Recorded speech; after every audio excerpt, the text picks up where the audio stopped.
Hola, ¿qué tal amigos? Bienvenidos a Rondo Magazine, fútbol hecho a mano. Os presentamos un nuevo reportaje que se encuentra dentro de nuestra sección Gutendorf's Club, una sección que también podéis encontrar en nuestra página web y que es un espacio abierto para todos aquellos países más desconocidos dentro del ámbito futbolístico. Uno de ellos es Samoa Americana. ¿Sabéis que en 2001 recibió la mayor goleada en encuentros oficiales de selecciones absolutas? Pues hoy contaremos la historia de su portero, de Niki Salapu, y cómo fue su camino hacia la redención. Con todos ustedes, el Superman de Samoa.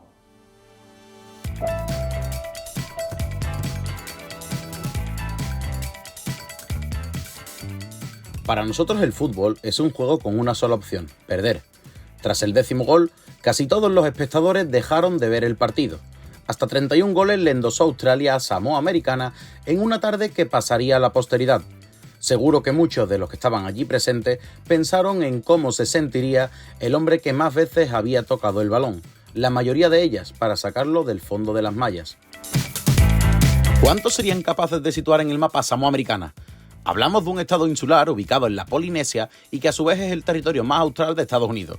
A efectos futbolísticos, pertenece a la Confederación de Fútbol de Oceanía y no cobró relevancia hasta inicios del siglo XXI, a raíz de un partido de clasificación para el Mundial frente a Australia.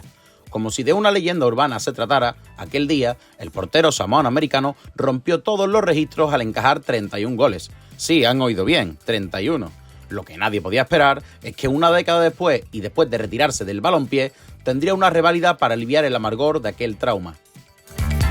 En el año 2000, Niki Vittorio Salapu debutó como profesional en el Pan-Saís de su ciudad natal, Pago Pago, capital de Samoa Americana. Un año más tarde, llamó a su puerta a su selección nacional, que ocupaba el puesto 201 en el ranking FIFA.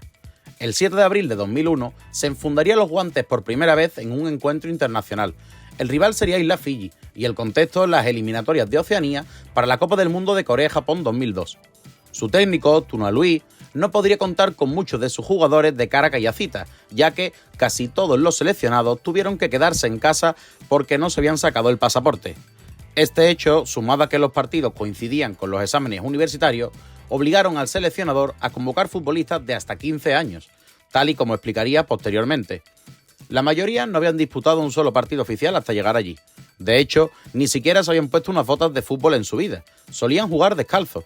Nada más llegar a Australia, tuvimos que ir a un centro comercial para comprarles botas porque al día siguiente debutábamos contra Fiji. Perdimos 13-0.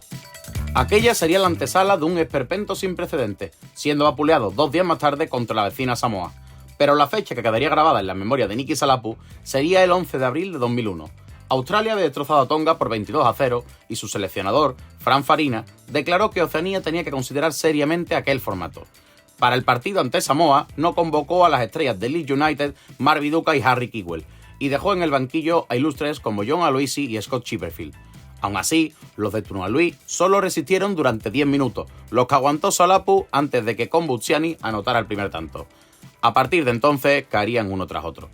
Aquello recordaba una pachanga de patio de colegio entre cursos de diferentes edades. El marcador reflejaría un contundente 31-0, lo que suponía la goleada más abultada en la historia del fútbol de selecciones. Samoa Americana acabaría el grupo con 0 puntos, 0 goles a favor y 57 en contra en 4 partidos, mientras que Australia fue primera con 12 puntos, 66 goles a favor y ninguno encajado. En vista de aquel desastre, el 1 de enero de 2006, los Socceroos ingresarían en la Confederación Asiática de Fútbol. Aquellos 57 goles habían hecho bastante mella en la carrera de Niki Salapu. 3 años más tarde, participaría en la preclasificación para la Copa del Mundo de Alemania 2006. Aún era pronto para revertir la catástrofe. Con otros 34 tantos en su contra, estableció un récord que permanece hasta hoy, 91 goles encajados en 8 encuentros consecutivos de la FIFA. Para nuestro protagonista, supuso un punto de inflexión que lo llevó a exiliarse a Hawái. A los 2 años, decidió volver a la selección con la intención de disputar los Juegos del Pacífico Sur de 2007, que servían como preclasificatorio para el Mundial 2010. Sin embargo, la Federación Samoana Americana había apostado por el joven guardameta Jordan Penitusi. Así que el hombre que buscaba la redención marcharía por segunda vez a una retirada que esta vez sí parecía definitiva. Por cierto, Penitusi recibiría 38 goles en aquel torneo. Estaba claro que el problema no estaba en la portería. Durante varios años, Salapu se olvidó del fútbol y se dedicó a echar una mano a su familia mientras residía en Seattle, hasta que en 2011 el presidente de la Federación Samoana Americana Tabitha Tauma, se puso en contacto con él para plantearle su regreso. El proyecto parecía convincente, por lo que aceptó la propuesta. La primera parada fue en Nueva Caledonia, donde se celebrarían unos nuevos Juegos del Pacífico Sur. En 5 partidos, Nicky sacó el balón de su red en 26 ocasiones, reviviendo sus peores momentos y pensando en si merecía la pena volver a pasar por todo aquello. Por suerte, el fútbol casi siempre ofrece otra oportunidad. En 2007, la FIFA había incluido a Samoa Americana en el proyecto GOAL, un programa de desarrollo creado por el presidente Joseph Blatter. De esta forma, en 2011 aterrizó en la isla su primer seleccionador extranjero, Thomas Rongen. No lo veo como un trabajo oscuro, lo veo como una oportunidad única de hacer algo que es único en la vida, explicaba su llegada. El holandés se había formado como medio defensivo en el Ajax y había hecho carrera en la North American Soccer League, donde llegó a jugar con Franz Beckenbauer y Johan Cruyff, su gran ídolo. Tras colgar las botas, permaneció en Estados Unidos como técnico, ganando títulos y dirigiendo a la selección nacional sub-20, su último paso antes de embarcarse en su travesía más exótica. La realidad a la que iba a enfrentarse sería insólita respecto a lo que acostumbraba, tal y como recordaría posteriormente. No estoy menospreciando a nadie, pero no había visto un nivel inferior de fútbol en los partidos internacionales. Heredé este equipo y había 5 muchachos, literalmente, con 30 o 40 kilos de sobrepeso. No había forma de que pudieran jugar 10 minutos si querían competir a este nivel. En noviembre de 2011 se celebraría una previa para la Copa de las Naciones de Oceanía, un torneo que nuevamente convalidaría como preclasificatorio para la Copa del Mundo. Aquella liguilla se disputaría en Samoa entre las 4 selecciones con peor posición en la clasificación mundial de la FIFA: Islas Cook, Tonga, Samoa Americana y Samoa. Solo el primero avanzaría de ronda. Nada más llegar, Thomas Rongen concentró al equipo durante 3 semanas para tratar de revertir la situación. Su primera medida fue rescatar a Nicky Salapu. Según contaba, necesitaba a alguien en el grupo que hubiera pasado por ese trago tan amargo. Cuando las cosas se torcían, bastaba con recordarle a la gente que Salapu estaba ahí, que había tenido que revivir ese partido durante años. Si él era capaz de superar el trauma, todos podían hacerlo. Teníamos que ayudarle, liberarle de su fantasma. Otro de los nombres propios fue el defensa Joni Saelua, al que sus compañeros conocían como Yaya, que militaba en la selección desde los 14 años y estaba a punto de convertirse en la primera futbolista transgénero en jugar un partido mundialista. En el poco tiempo que Thomas pasó en Samoa Americana, aprendió las costumbres locales, cantando y rezando todos los días con los jugadores hasta ser uno más de aquella gran familia. El 22 de noviembre de 2011, Samoa Americana se enfrentaría a Tonga en el National Soccer Stadium de Apia. En los instantes previos al choque, Rongen se llenó de dudas sobre cómo reaccionarían los suyos. Cuando suene ese silbato, ¿se atragantarán de nuevo? ¿Literalmente regalarán goles? Quizás todo el trabajo duro durante los 3 meses se quede en vano. El holandés era incapaz de sentarse en el banquillo, alentando a sus futbolistas y corrigiendo sus posiciones. Por su parte, Nicky Salapu estaba cuajando una actuación sublime, parando todo lo que llegaba a su arco. Con la primera mitad a punto de terminar, Yaya Saelua combinó desde su campo con el atacante Raminot para que este golpeara el esférico desde pasada la media luna del círculo central. El portero de Tonga vio cómo la pelota rebotaba frente a él y acababa entrando en la red. Todos corrieron enloquecidos a su mesías, que en la segunda parte seguiría firme bajo palos. A falta de 15 minutos, Shalom Luani recibió un balón por alto en la frontal del área y la picaba para marcar el segundo. Ya en el último tramo, Tonga cortó distancia y estuvo cerca del empate, aunque Yaya despejó el balón sobre la línea de gol. Al final, Samoa Americana pudo certificar la primera victoria oficial de su historia.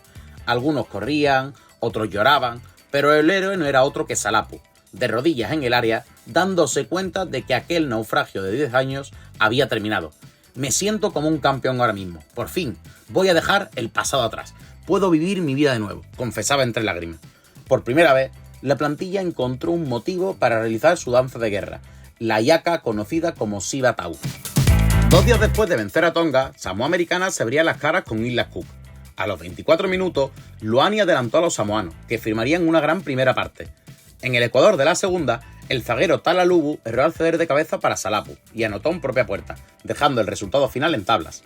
El empate no dejaba satisfecho a Thomas, que se quedó estupefacto cuando Nicky le pidió si podían hacer de nuevo el yaca. El técnico le hizo ver que en el fútbol solo vale ganar. Además, en la última jornada se jugarían el pase en la segunda ronda contra sus vecinos de Samoa. La aventura, que había empezado como un ejercicio de superación, podía terminar como la mayor hazaña de su modesta historia, y así quiso transmitirlo el holandés. Le hemos dado la vuelta a una mentalidad derrotista, a un equipo frágil. Los chicos ahora no piensan si van a conceder 8, 9 o 10 goles. Podemos caminar en el campo para ganar el torneo y competir por un lugar en Brasil. Bajo un diluvio universal y con las manos en el pecho, los jugadores entonaron con fuerza su himno nacional, América Samoa. En el primer tiempo, Salapu se consagró de nuevo como héroe atajando todos los balones que le llegaban. En la charla del entretiempo, Rongen le explicó al grupo su plan. Cuando queden 20 minutos meteré a Diamond Ott desde el banco para darnos algo de velocidad e intentarlo. Estamos exactamente donde se supone que debemos estar. Y así fue. El míster sacó a Ott y el delantero casi hizo valer la única que tuvo si no fuera porque el poste le negó el tanto. El empate beneficiaba a Samoa por diferencia de goles y el sueño se fumaba. En la recta final, Silao Malo puso en ventaja a los locales y fulminó la utopía mundialista de Salapu. Pero no era el momento de reproche.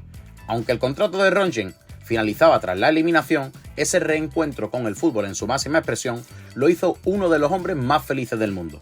Estoy muy orgulloso de lo que ha logrado este equipo. Esa victoria repercutió en todo el mundo. No podría estar más orgulloso de un grupo de muchachos que surgieron de la nada. Para nosotros el fútbol es un juego con una sola opción: perder. Aquellas palabras de Tunua Lui habían estado presentes en cada futbolista durante muchísimo tiempo.